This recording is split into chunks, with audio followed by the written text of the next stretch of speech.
ચોથું સ્ટેપ છે precaution. First step છે પ્રિકોશન, સાવચેતી, સાવધાની. 1912ની અંદર ટાઇટેનિક, 1912માં Titanic it was unsinkable. Listen me carefully. Unsinkable, unbreakable એવી ટાઇટેનિક પણ તૂટી ગઈ, હિમશિલાઓ સાથે અથડાઈ, ડૂબી ગઈ. 2612 ફૂટ ઊંડે દરિયામાં જતી રહી. 1513 મુસાફરો ફર્સ્ટ વોયેજમાં ડૂબી ગયા. કેમ? બીજી સ્ટીમરે સૂચના આપી હતી કે આગળ હિમશિલાઓ છે, ધ્યાન રાખજો. પણ બેદરકારી. બે વખત સિગ્નલ આવ્યા છતાં વાત ન સાંભળી, બેદરકારી.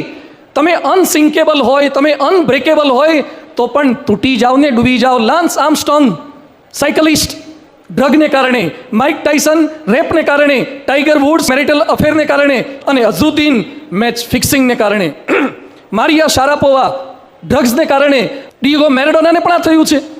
મહમ્મદ અલી હેવીવેઇટ ચેમ્પિયન થઈ ગયા, એને પણ લખ્યું છે કે સુરા સુંદરીથી હું દૂર રહ્યો હોત તો આના કરતાં વધારે સફળતા મને મળી હોત. એટલે કૃષ્ણ ભગવાન અર્જુનને ગીતામાં કહે છે વશેહી યસ્ય ઇન્દ્રિયાણી તસ્ય પ્રજ્ઞા પ્રતિષ્ઠિતા.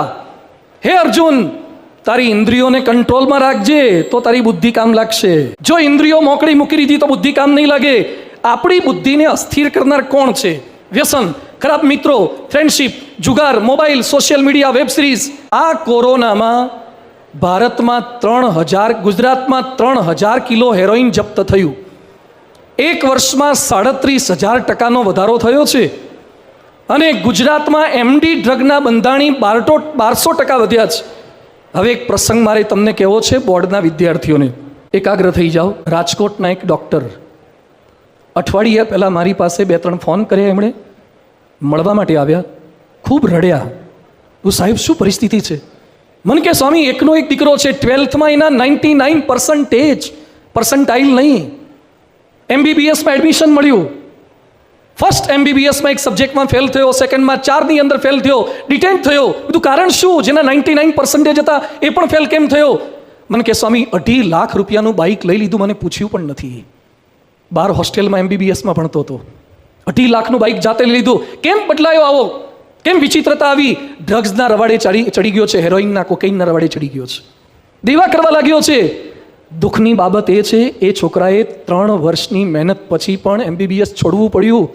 ડૉક્ટરના છોકરાએ પણ MBBS છોડવું પડ્યું. 99% હતા તો એ અત્યારે રાજકોટમાં કોમ્પ્યુટરનો નાનકડો કોર્સ શરૂ કર્યો છે. મારી આગળ છોકરો પણ રડી ગયો, એના બાપ પણ રડી ગયા.